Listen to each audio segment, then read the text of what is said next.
to our, come on. Welcome everyone. I'm going to sit next to you, Teresa, to our August 2026 Hot Topics. Today we have Teresa Rody. I'm actually on site with her. I have no idea if you guys can see us or not. We're at the Salamone Interpretive Center, and I'm going to give Teresa the floor. As always, we appreciate everyone joining us today to highlight our experts here in the state. And our partnership with DNR mostly deals with education. And so we appreciate working with them at their parks and everything else. So I don't want to take much more time of Teresa's. So, Teresa, the floor is yours. Thank you. Great to be with everyone today. I've worked with Indiana State Parks and Reservoirs for 35 years, and most all of that time has been right here in northern Indiana. And it's been a fun job, lots of different parts to it. So I'm excited to share some of the different things that are all over Indiana State that you guys own that you can go out and enjoy, or maybe you already have. So it'll be fun to hear some of the things that you've done already in our Indiana State Parks. Great part of our heritage. And all of this was the brainchild of Colonel Richard Lieber. And his vision was not for people to just come out and picnic, but to make it an interwoven part of their lifestyle. He said they're not just picnicking place to make memories. So our slogan is making memories naturally. It is a place to recharge and a place to get the stories of the past and make stories of the future and preserve wonderful features of our property. His goal was to have Turkey Run be the first state park, and it didn't work out because a timber company snatched that property up first. And so, anybody know what our first state park was? Throw it in the chat box if you know. Need some Jeopardy music to make them go fast in their typing. Aren't you a professional singer, Teresa? No, no. Yeah.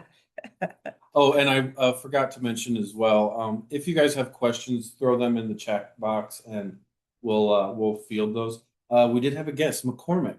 Yay, 1916. There's a beautiful shot of it. But a few minutes later, we did get Turkey Run because public pressure. Lieber's goal was to make sure that everyone had a state park within an hour of where they live. And finally, when we were able to purchase the ground at Prophetstown, close to Lafayette, we got one within an hour of anywhere you can drive in the state. So here's a good look at the years that they came in and all the state parks. Here's our first up through 1930.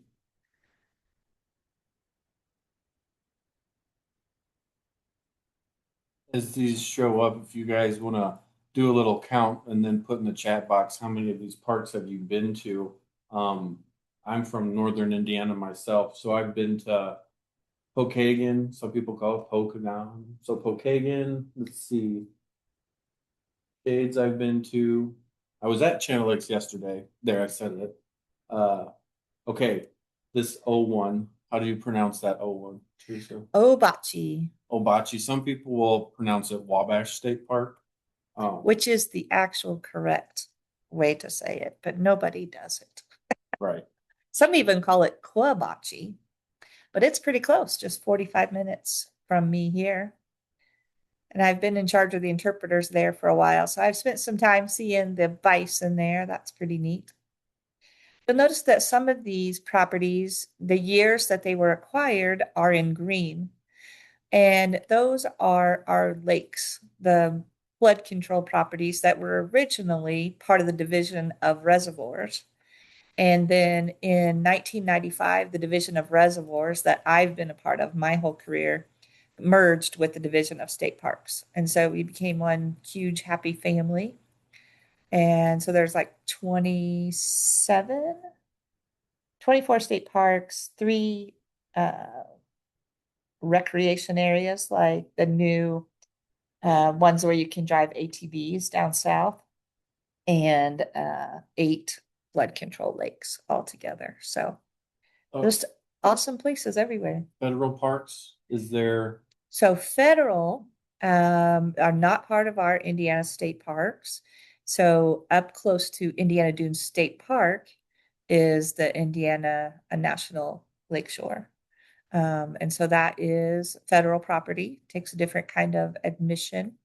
And then we have, along with our Indiana State Forests, which are not on this map, down in southern Indiana, then there's national forest property down there as well. So all kinds of recreation areas, nature preserves, fish and wildlife properties. There's 25 of those. State forest, there's 15 of those.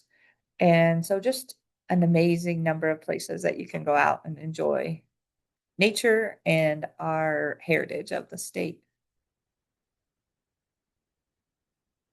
So while we're talking about natural heritage, all the things nature offers, let's look at some of those. At Prophetstown, a total different feel than most of our other properties because that's prairie.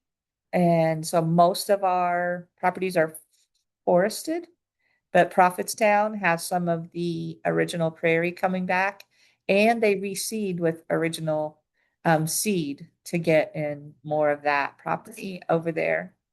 They have a fen. It's just a really beautiful place to visit. Not usually fun in super hot weather uh, during the middle of the day because it's not forested. You don't have the shade that you have at our other properties in some places. Chain, what'd you do at Chain yesterday, Jeff? Did you do anything fun out there? Yeah, we had a master gardener meeting out there, and then actually saw some of the gardens. There's a correctional facility housed out there, and they have been doing excellent work with some of their patrons on gardening. So we got to tour some of that. Some of the best onions I've seen grown in a Oh while my goodness. with all the rains. Onions grew fast this year. We have master gardeners that work here at Salamone Lake as well. So it's always awesome to work with master gardeners. Chain is one of the places that has river otter. We can go to Obachi and check out the bison. Hardy Lake down south. That is one of the 3 properties that have birds of prey, like we do here at Salamone Lake. We have the Salamone Raptor Center. And then Atoka Lake also has birds of prey that we program with. And all of us have birds that are permanently injured, can't be released to the wild. And so they are ambassadors that teach people about how important those predators are for us. Oh, who doesn't love wildflowers, right? Brown County is one of our success stories where we have learned to manage the changes that people have made because um, as we put it all in a state park and removed all hunting opportunities at Brown County, then the deer became overpopulated there. So there was way too many deer and they ate every wildflower in the place. Now they have learned to manage the deer population there and we have wildflowers back. So that's a great, they have a festival every spring down there. Just a technical thing. Can you exit out that bar on the top there? Yes, absolutely. Get rid of that. Friends, this is your Okay, monthly dose of Zoom issues. So there we go. thank you.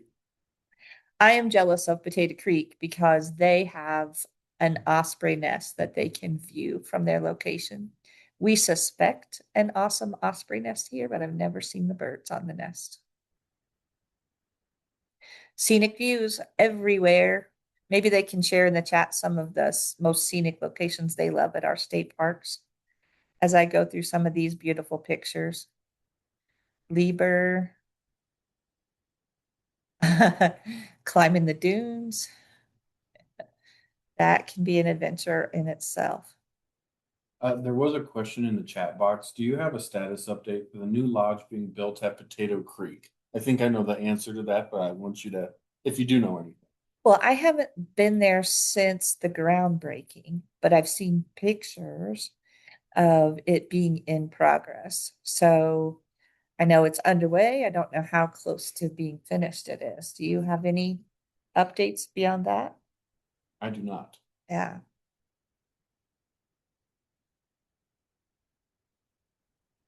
Who doesn't love a waterfall? So we do have people come here for waterfalls. They are nowhere big like that one you see in Clifty. Ours tend to be a trickle, but nothing's a trickle right now with all the rain we've had.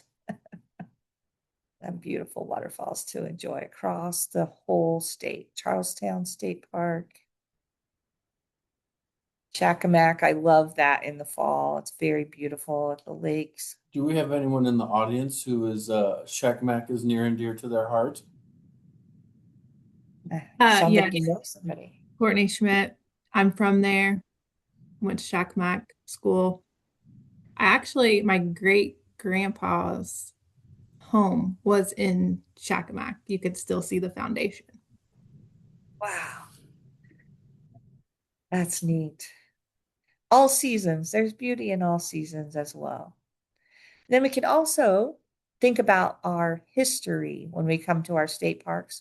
And a lot of them do highlight some kind of feature that we don't want to lose. We want to keep track of that wonderful history we have, all the way from down at Falls of the Ohio, where you can walk out on the fossil beds in certain water levels and see the Devonian fossils that are just everywhere down there. You can take a look at them. You can't collect, but they do bring in from elsewhere. They bring a little pile for school kids to be able to have a fossil that they can enjoy and learn about the history.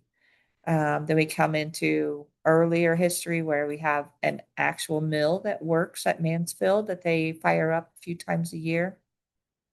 Down at O'Bannon Woods, they actually drove all the way out east, got a pair of young oxen, brought them back, and trained them to run this hay press. And so you can think about the history of how we used to do our agriculture at O'Bannon Woods. Some places have reenactments. Falls of the Ohio, with the Lewis and Clark Festival, we had a lot of things going on through that. Fort Harrison. Some people like to go to Fort Harrison and learn about the military history right there in Indianapolis with the old military base. So that's pretty interesting. Prophetstown highlights some of our Native American history. Tecumseh, Prophet, and farm history too. So there is a working farm at Prophetstown. Mounds has the location of an old amusement park on it. It has this home from the people who used to own the area, and it has the earthenwork mounds from prehistoric Indians. I bet most everyone on the call has been to Pokagon and knows about the Civilian Conservation Corps and how important it was across all of our state parks. So we have features here in the Salamone River State Forest, over at Francis Slocum. Most of the properties that you can think of across the state have had work by the boys in the CCC. And just really amazing to think about all that infrastructure we wouldn't have if they weren't there. But what does CCC stand for? The Civilian Conservation Corps, which was during the Great Depression when they put young men in our country to work. They made $30 a month and they got to spend 5 and the other went to their families. And my family talks about that time. Some of the kids that were my dad's brothers, he had 13 brothers, worked for the WPA, which is also like the Civilian Conservation Corps. And that was the first time they got a washing machine and a car at their house. Isn't that amazing? And so many people across the state have those kind of stories that came from that. And so it's important that we preserve that. We always shorten Fort Ben, and we've spoke of some of their military history there. They have an exhibit area that talks about the military history at Fort Benjamin Harrison. And it looks like some of those kids became recruits in that picture. Near and dear to my heart is the study of nature and all the awesome things that we get to take kids out so that they learn to take care of our properties too. So we have a group here doing some pond study, going out and go fishing, paddling around Shana Lakes. Clifty Falls has an awesome interpretive facility.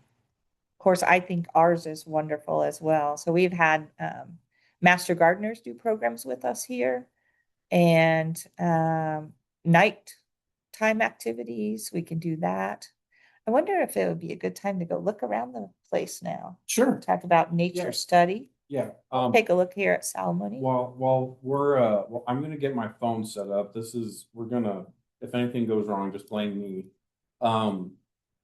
Could you maybe do a shameless plug on our Upper Wabash Invasives Network? Yes.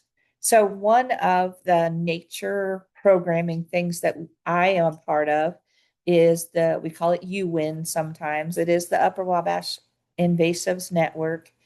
And on our reservoir properties, especially, we do have a lot of invasives that we need to take care of so that we can increase the native diversity that we have here and the excellent habitat.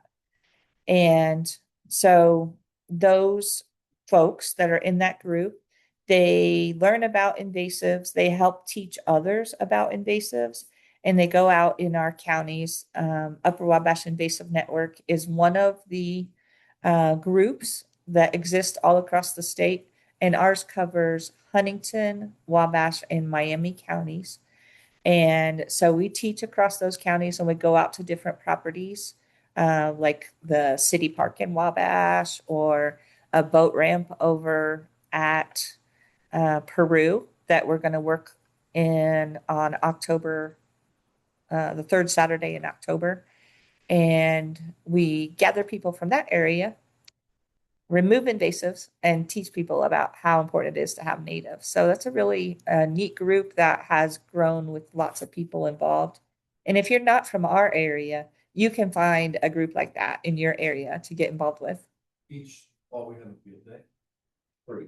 Yes, and we had a free field day every August. We just finished ours. We had over 50 participants, and it is resource professionals that come in, people that are homeowners, and they all just get together and share knowledge. We have presenters. We go out on the property and do a field trip as part of the day.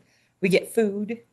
Uh, Jeff always organizes so that we can get our continuing credit hours. If people have a chemical pesticide license, then they can get their hours to keep their training up to date. And so that field day every August is an awesome learning and networking experience. Perfect. Can you turn your microphone off on your computer Sure. and stop sharing?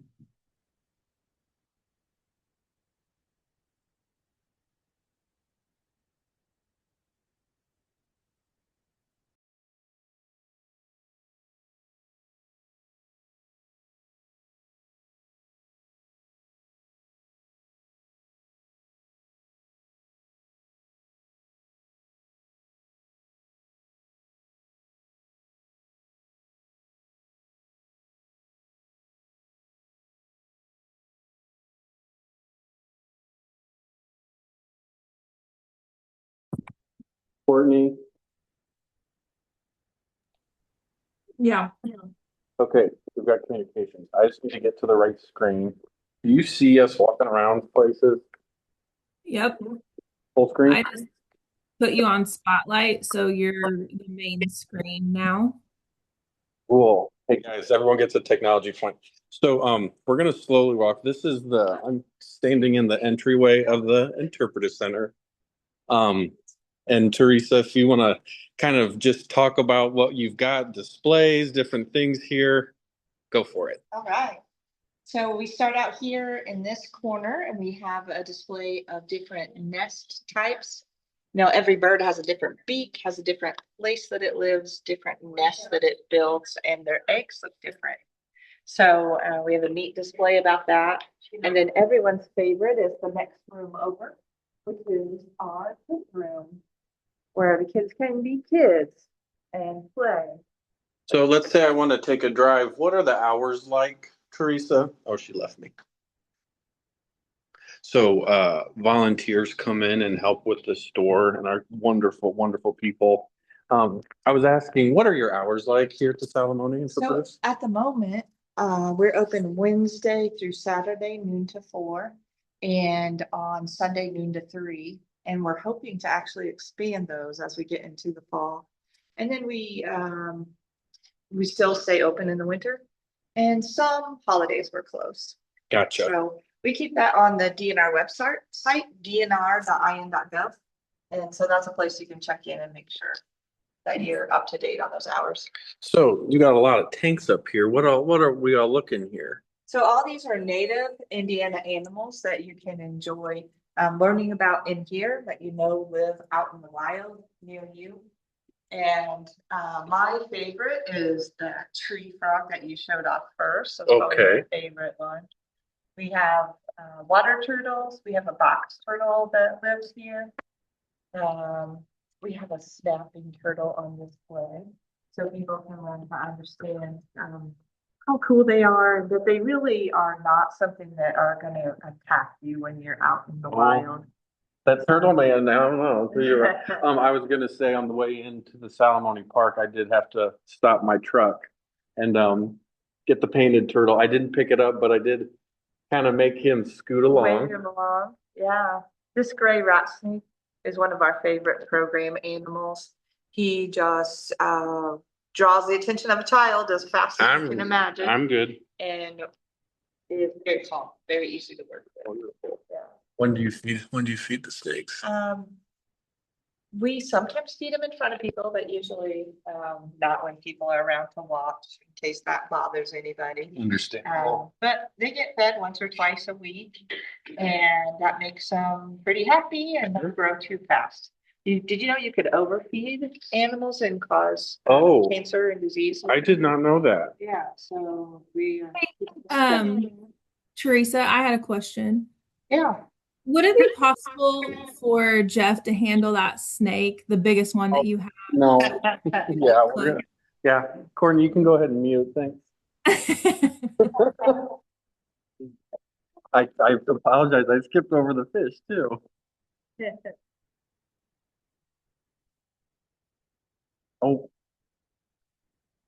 So these animals are just display animals that will live here and teach people about our native wildlife.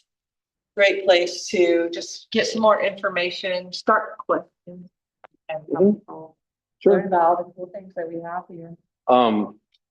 You also have this really cool map over here. Do we want to get into some discussion about, we are at the Salamone Reservoir. What the heck does that mean? And what's happening right now that's kind of special in terms of statistics? I'd love to do that. So yes, this is, as I said, one of our 8 lake properties across the state, and happens to be owned by the U.S. Army Corps of Engineers.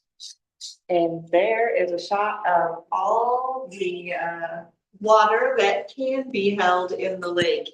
And with the rain that's going on right now, we are starting to put it to work, right? So yesterday, during just the work day, the lake went up 2.5 feet in that length of time in the workday, and it was speeding up as they left for the evening. And so what happens is from the east is our watershed, and all the rain that's flowing into the watershed comes into the lake, and the U.S. Army Corps of Engineers hold that water in the lake with the dam. And so in this display, the dam would be the structure right here. It's an earth-filled dam, and it controls with a tube. The Corps lets out as much water as they want to or don't want to. But they can't just decide it's controlled all the way down to the Gulf. And so, depends on how much water they're getting. Gotcha. Released here. So at the moment, all three lakes, the Salmon, Mississippi, and Rouse, are all holding the maximum amount that they can hold. And they're letting out like 23 cubic feet per second. Yes. Which is, you know, a cubic feet. You got it. You got it. Yeah. It's like thinking about a gallon jug.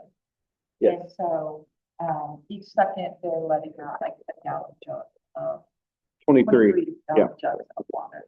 Whereas they can let out as much as 2,500 at once without damaging homes and Sure. farm ground. Sure. And so they're holding it here to protect all those downstream communities. And so with the amount of rain we've gotten in this area, the reservoir is doing its job. Yeah. I was able to drive over the bridge and there's a lot of trees that are not completely underwater, but you can tell that it's at a level that statistically we don't see all that often. You have the lights up for summer. What is it when it's normal? Okay, here's normal summer pool. Okay, this is what we see on average here. I hope this is coming through, Courtney, or well, quality check. So that was normal, and then flood. Here's the maximum Max. the lake can hold.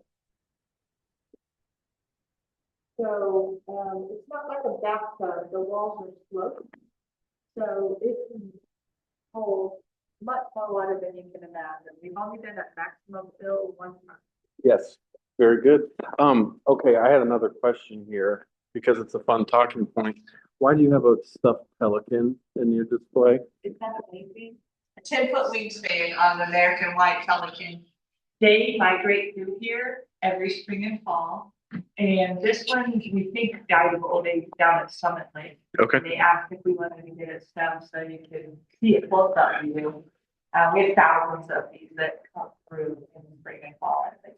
So if I wanted to see one, when would be the best time to maybe come through? I would probably choose March for the pelican. March? And I would choose January or February for the eagles. Okay. So that's when we hold our eagle watches, when we invite people to come out and see all the eagles that are migrating through. Awesome. Yeah, the DNR also hosts the Master Naturalist class. And that was where I learned that the pelican comes through. I'd never even thought of that. So very neat to see those. And other than the pelican, lots of great taxidermy animals, some Native American history going on. What else you got for us, Teresa? Well, I imagine they would all love to come out and look through Courtney's favorite location out here. Oh, yeah. So we have a wildlife watching window with a water garden that we put in it.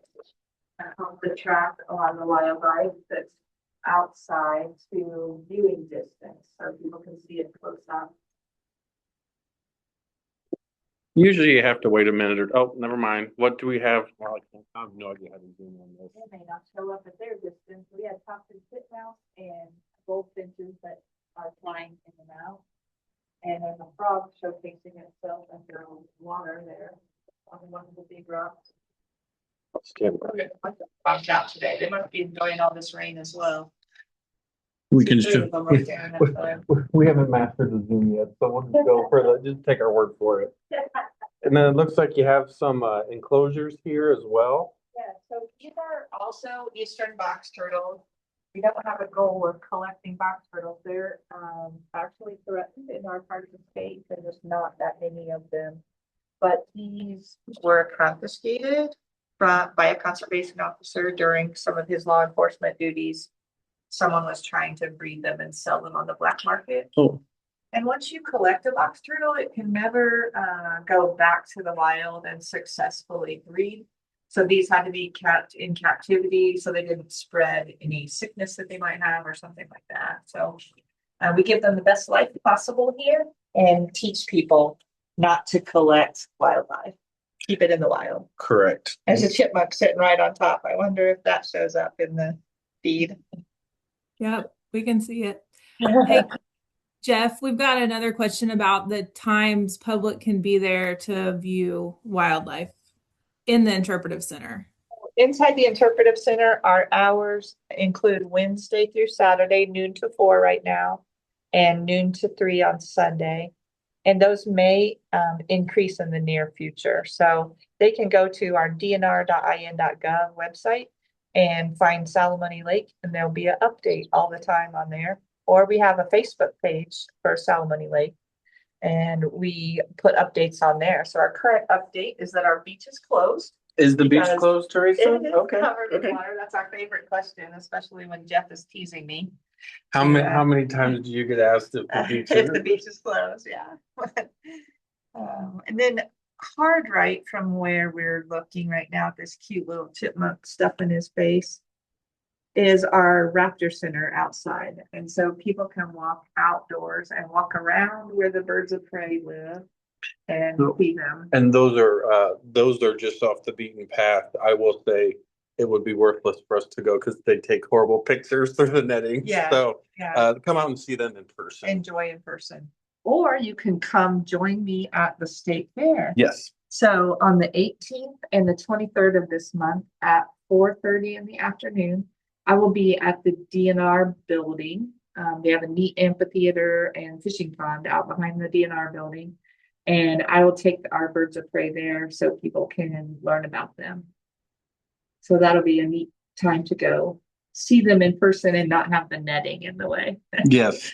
The other thing to mention too, this wooded area, we had mentioned the Upper Wabash Invasives Network.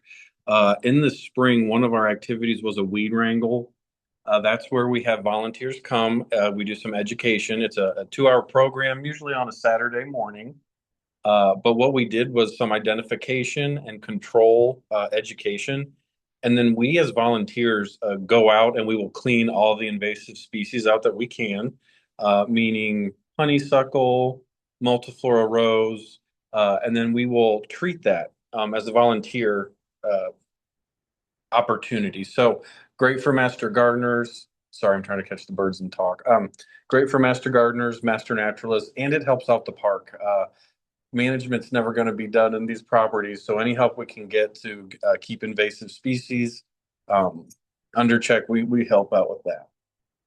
Got some cardinals coming in. So yeah, any questions on the chat box, Courtney? The goldfinches are getting angry. They're just sitting there waiting for us to leave. We're too close to their feeder. No questions right now. I'll head back to the Okay, slideshow. yeah, we'll head back. Courtney, I'm gonna exit out of this and hopefully that doesn't kill the show.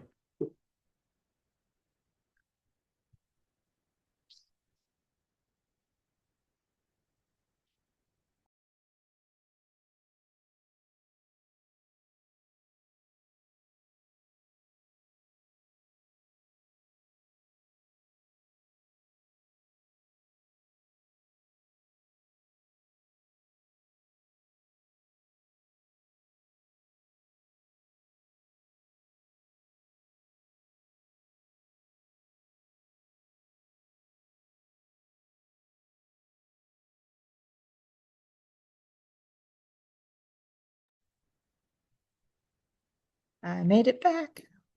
Let's figure out the screen share. Oh, you're a pro. Ooh, all right, we made it.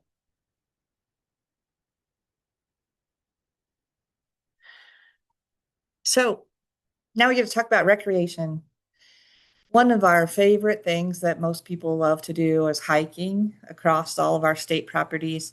Salamone is known for having some amazing trails here for every kind of user. We have horse trails, we have mountain bike trails, we have hiking trails. We even have, if we get snow, a snowmobile trail on the property, which is the only one on a state park property across the area. Now, if you go down to southern Indiana, we have 2 new state park managed recreation areas that include off-road vehicle use. And so that would be Interlake and Redbird, which are down south in the state. So lots of different ways that you can enjoy using the property. Fort Bend, of course, you can go golfing. Do you have a type of golf here at Salamone? Oh, we have a disc golf course. I tried to forget that one. We have 25 holes on our disc golf course. I shouldn't forget it because one of my sons, that was his Eagle Scout project to put in the first 9 holes. And then we had 2 other Eagle Scouts that did the last holes when we got those going. And usually in early March, we do a tournament here with disc golf. And so that's pretty fun. Mississinawa has a course as well. And there are other properties that have disc golf. So lots of that type of thing. Of course, we can't be at a lake without knowing that we have water play. So Lever actually has this cool water park. Prophetstown has a lazy river kind of water park. Some of the properties still have pools. Most of our state park inns that people like to stay in have pools. And of course, the lakes themselves. So out at Salamone, most of our people here are fishing or boating on the lakes. It's one of our highest uses I grew up for the going property. to the pool at Obachi State Park. Oh, you did? Yes, that was where our family would have our picnics and Oh, trails. So we'd fish in the morning and then swim yeah. in the afternoon. And now at Obachi, you get to swim in Kunkel Lake instead of the Yeah. pool. Yeah. Yeah. And they have paddle boats and canoes that you can take Awesome. out at Kunkel Lake as well. Of course, if you get it frozen, you can have fun on the lake that way too. And sledding at the dunes. How about how many of the people on the call have been to the toboggan run? Well, Jesse just asked, doesn't one have the toboggan run? And you just clicked it right there, Yeah. Pokagon. Up, what's the lake up there?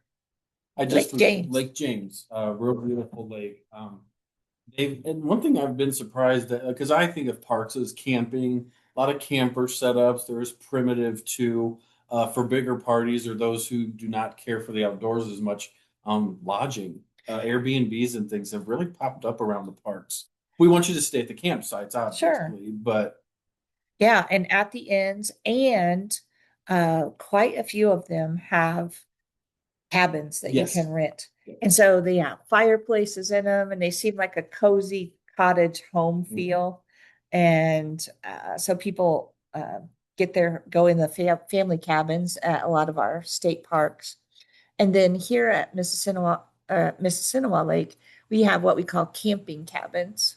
So it has bunk beds and outlets for your fan that you want to take. But other than that, it's almost a camping experience. So So every part of all the way from very fancy to as primitive as you want to be. So I'm just giving you a situation here. I found a really cool rock here at the park. May I take it home, please? No, sir. Okay. So part of the state park mission is to preserve all of those features for future visitors. And so things that you are allowed to do is like pick berries. You No can berries. take berries Okay. home. You Okay. can. So berries would be an example, mushrooms would be an example Mhm. of things that you can pick for your own enjoyment.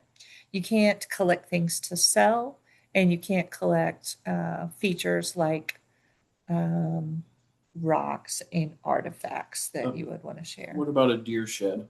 Antlers that have fallen. Yeah, that is something that would be okay. Okay. Yeah. And some of the rules are a little bit different at reservoirs than they are at parks because of the preservation mission that our parks have to take care of our historic features. And some of the things that you can do at our reservoir properties, most of them do have regular hunting that you sign in at a hunting station. And most of our original state park properties, if there's any hunting, it's by a special draw in order to help manage those deer populations that can overrun and damage the habitat. Awesome. Here's a mountain bike trail that's down at Versailles. Mississinawa regularly has a triathlon that goes on in the fall. And so that's an outdoor recreation thing that people love to do.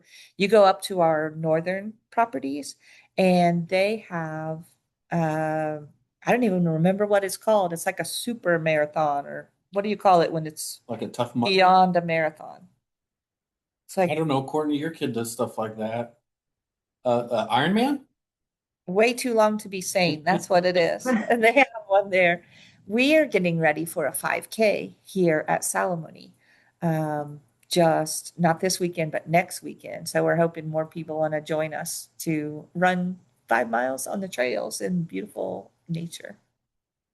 Of course, we do a lot of awesome events at our property. So Mississinawa is known far and wide for 2 autumn camping weekends, the first 2 Saturdays in October. And people come out and trick or treat. They spend time with their family. They decorate. You would not believe the decorations there.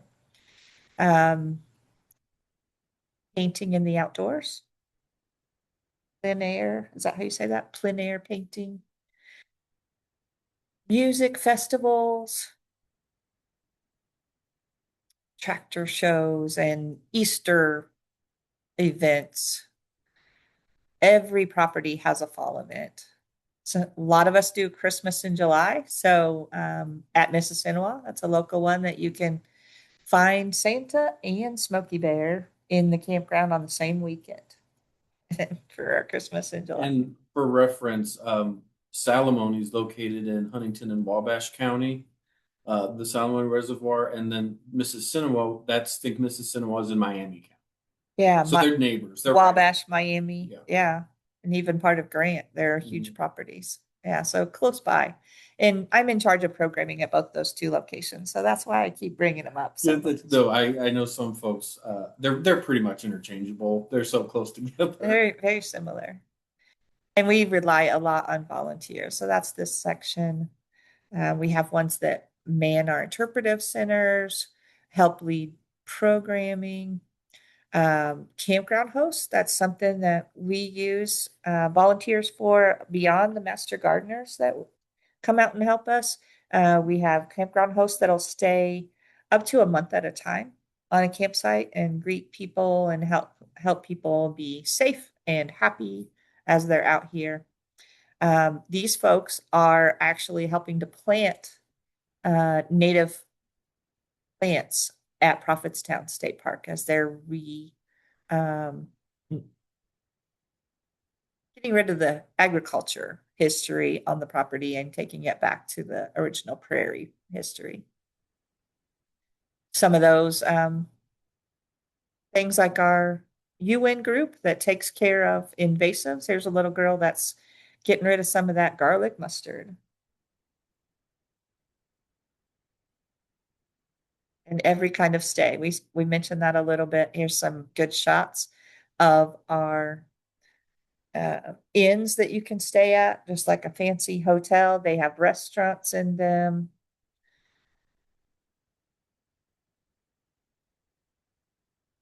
Here's our cabins we talked about for a moment. We used to, our family would rent cabins at Channel Lakes, and for whatever reason, the raccoons are basically like wildcats. They come and sit on your porch and maybe get a little too, but it's good as long as you're appropriate and good stewards. Anytime you're going into a campsite, you want to make sure you're responsible with your food and your personal property, and try to leave it better than when you got. Yeah, some of those places, they have learned to like open up tents, so you don't want to have a snack before you go to bed and have the raccoons enjoy it with you. I would love to have people share questions in the chat Yep. and be able to talk some more about certain parts of the property that you enjoy as you guys are looking at those. I do want to shamelessly plug events that we have here. So again, in January and February, we love doing the Eagle Watches. How many people do you get at your Eagle Watches?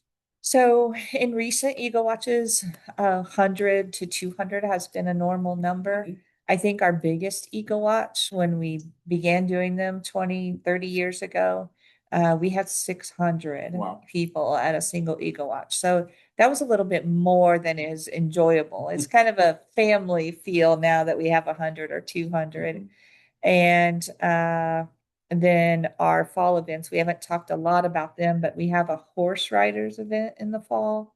And then at Salamone this year, they're offering shirts that people can buy that are commemorative for the event for the first year, and a spooky hayride. So they can call Salamone office and get involved in that. So we try to have some neat events all year long for all ages of folks. And once a month here, we have a preschool program and a senior program. Mhm. So One thing to mention too is uh, with being with Purdue Extension, Indiana Department of Natural Resources, being part of the Upper Wabash Invasives Network, or UN, I would suggest joining their Facebook page because not only do we do a spring tree sale, we're also working on funding a tree swap or an invasive species swap. In short order, that is a program where we have a form.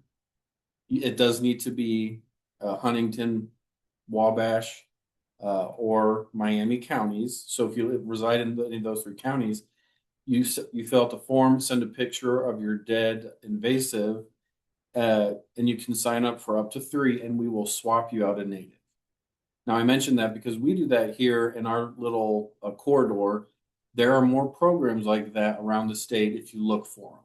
yes. So just be aware of that, and we'll try to keep up with that with our okay, can I remember? It's the SISMAs, Yeah. which that's So just a fancy word for invasive species group. So that website, we'll try to remember to put that on because that's one of the biggest concerns these days with the local parks around the state. I would say that is our biggest threat across the state are invasive species. They can be in the water, so people have to be careful about rinsing off their boats and emptying the water out of them before they go to a new wetland. They can travel on your shoes, in the mud on your shoes. And then people in the past didn't know as much about what to plant and what not to plant. And so we have a lot of problems that were planted back in the 60s that we learned later were mistakes. And so helping to do that, to remove those, doesn't just make a difference to the plants. It really, really impacts the insect life, which then impacts the larger animals that we all love to watch. Mhm. Excellent. So we So are. can I pop in real quick and ask a question? I know you guys do the Master Naturalist class out there, Teresa. Are Yeah. there other state park locations across the state that do the Naturalist class? Oh, yes, there are many of them all across the state. And so you can type in indianamasternaturalist.org and you will find what it means to be a master naturalist. And it's very similar to the Master Garden program and where those courses are, how to get involved. They have an annual meeting where they get together and share ideas and learn. And so basically, those folks are taking class and then donating an equal amount of time from the classes back to a natural area to help teach about the wild or do volunteer work at the properties. So So it's very similar to Master Gardener. and I was able to take that class as a professional development. It has great topics. The history is wonderful. So we touched a little bit on the history. Geology, that was an interesting one. Yeah. We did soils. The bird watching was excellent. So it's more Master Gardeners where it's more plant based or garden based. This is more native areas, waterways, natural resource things. The topics similar to that. Yeah. I'm not surprised you loved the geology class because if you think about the geology then sets the soil type, which then sets the plant life, which then sets the animal life Right. in a place. And so with your history with uh, lawns Yeah. and soils, I'm sure that that class was pretty interesting. And I do think, though, it caters to the location. So if you take it down in southern Indiana, it'll be a little bit different than here in our Wabash corridor. But that's what's nice about it. Yeah. So I really enjoyed it. As you guys keep going in the chat box, post-program surveys in the chat. So if you can fill that while we're going, we covered a lot of information about the parks, some wildlife, different projects. So this is just kind of a taster. We want to make sure we're promoting the parks we have and make sure that they get the support they need, whether that be time, treasure, or talent. And that's just one of the reasons we've just had a lot of fun in extension partnering with you guys to bring those in-person hands-on learning events. They're just a lot of good, impactful, and successful programs. Yeah.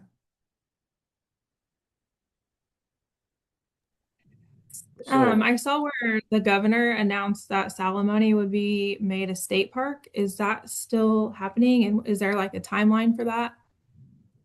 Yeah, that's pretty confusing for the public that aren't from this area because uh, we have Salamone Lake and we have the term Salamone Reservoir, and then we have the term Salamone River State Forest.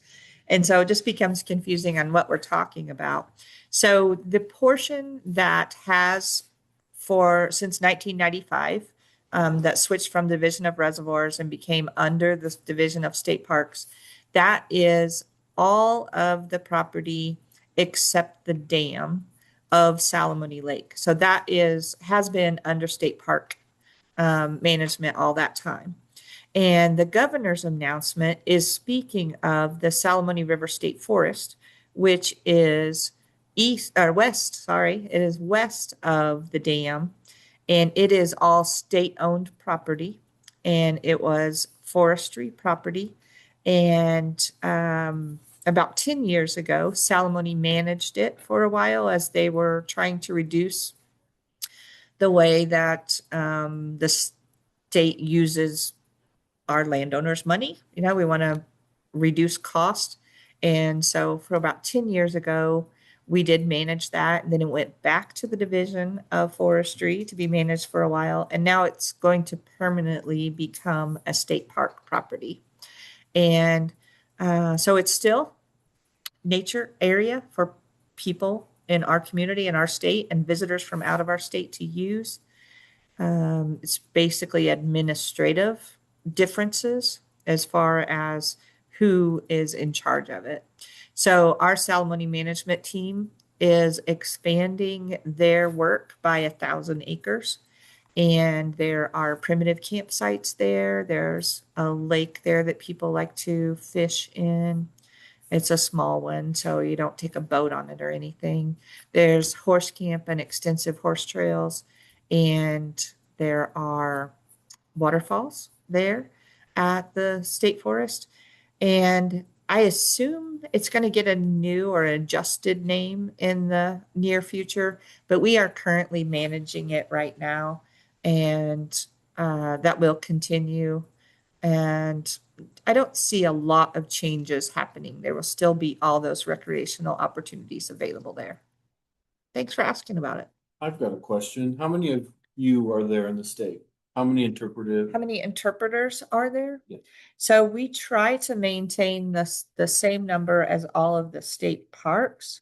And so we try to maintain about 24 of them. There are several properties that only have seasonal interpreters. And so that's why there's not the 36 as Okay. the number of properties. So there's about 24 interpreters. We have had some positions come open that aren't currently accepting applications yet. And that's something you go through with state government. And but we try to keep somebody at every property. And there's about 20 interpretive centers across the state that are maintained all year. Like the one here at Salamone, where you can drop in all year long and ask questions and find out more. One of the things that people love to do is our Hoosier Quest program. And there are little metal pins for each property that you can earn by going to a program, doing some volunteer time, hiking a trail, going to a special place on the property. And so that's a real popular way for people to get to know the state, and they collect all those pins Yes. across the state. Yes. Yeah. We also have a challenge at some of the properties. So Okay. you said you went to Chain of Lakes Yeah, recently? yeah. They have a 9 lake challenge where you paddle all 9 lakes, and then you have the opportunity to get a memento of the fact that you beat the challenge. Nice. At the dunes, I understand it's climbing the biggest dune. I don't think that's going to be for me. I would prefer not.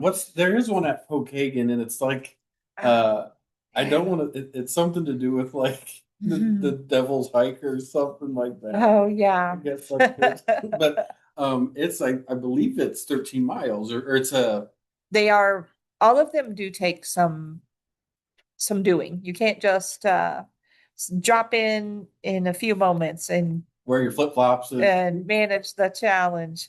So they do have some work to them to get to the to achieve that. But even if you are a person that has mobility needs, all of our state parks now have motorized track chairs. So you can participate in all kinds of events or all kinds of hikes with your family all across the state. And all you have to do is drop in and watch a video on how to ride that chair safely. And you can check it out for an afternoon. And so even if you're not somebody that's going to hike the 13 miles on foot, there's another way to do it. I once went with a crew to Turkey Run. I believe is the one that has the punch bowl in it. Okay, yeah. And so there were 6 adults and 7 children. Uh-huh. And it had just rained, and I'm carrying about a 20-pound kid Oh my on wet, goodness. slippery stairs. Slippery. Little white knuckling going on. Yeah, I can imagine. We made it though. That's good. Right now, there are quite a few of our facilities across the state that have portions of them that are Yes. closed. Veronica, Hell's Point Challenge. You did that. Do you mind unmuting and sharing your experience, please? Sure, I can do that. Yeah, the Hells Point Challenge is at Pokagon State Park. And I believe I don't think it was quite 13 miles. I think it was 8. But essentially, you do a loop and you touch most of the different hiking trails. And the Hells Point Challenge point is up like a large set of stairs. So that's overviewing the whole park. But a really cool challenge, and would definitely recommend to anyone that goes to Pokagon. Right. So another educator and myself were walking to their nature center, and we just had our boots and tennis shoes, jeans on. And Veronica comes up. She's got her hiking shoes, her backpack, her water, and she's like, "Well, where the heck are you going?" So you were prepared, that's for sure. Neat. Yes. Thank you, Veronica. All right, so we're gonna kind of wind down here. We can stay on for a few more minutes.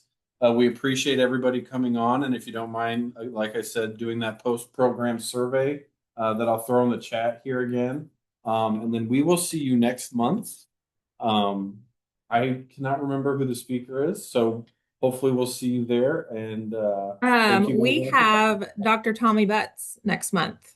Yes, weed sciences. That will be a good one for weed control. He does quite a bit of work there. That's going to be a good one to see. So with that, we can stop the recording, and thanks everyone for coming.